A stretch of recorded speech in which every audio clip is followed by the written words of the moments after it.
madaxweynaha dowlad goboleedka galmudug axmed cabdi kaariye qoorqoor ayaa baneeyay garabka madaxweyne farmaajo isagoona uga baxay qorshihii uu la waday villa Soomaaliya ee ku aadanaa qabashada doorasho uu dib ugu soo laaban karo madaxweynaha waqtigiisu gabagabada yahay ee dowladda federaalka Soomaaliya Maxamed Cabdullaahi Maxamed Farmaajo qoorqoor oo kulan khamiistii kula yeeshay magaalada Gaalkacyo madaxweynaha Puntland Dr. Saciid Cabdullaahi Deni ayaa sheegay inay ka go'an tahay inuu dani kala shaqeeyo doorasho la wada ogol yahay oo ka dhacda Soomaaliya arrimaha doorashooyinka iyo kala duwanaanshaha ka soo baxay taasna waxaan meel isla dhignay inaan ka howlgalno ka shaqeyno sidaan horeyba asaaskeedii iyo bilowgeedii uga wada shaqeynay guulna looga gaaray mar walba doorashadu waxay leedahay waxyaabo la socda oo aan ka harin waa tabashooyinka iyo kala duwanaanshaha tan waxay leedahay hadda muhiimad gaar ah ay leedahay aragti gaar ah ay leedahay dhinacyada oo dhan inaan hawsha iyada ah si dhaqso ah ugala shaqeyno saaxiibadeena kale ee dowladaha xubnaha ka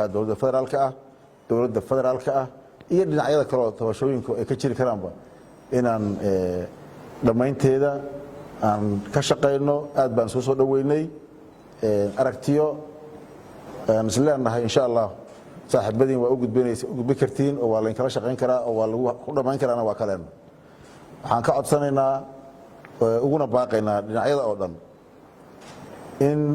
laga wada qayb qaato si ay ku dhamaan lahaayeen doorashadana si habsamee lagu gali lahaa waxyaabo mar walba ama dhinac tabto ama si gaar loo dareemo way jiri karayaan waxa aad muhiim u ah inta badan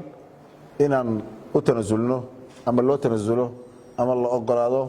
maslaxada caamka ah iyo in doorashadu nagu dhacdo si xalaal ah taana waxaan rabnaa inay gacan nagu siiyaan dhammaan dhinacyada oo dhan ilaa wareedyo lagu kalsoon yahay ayaa u sheegay Boosaaso online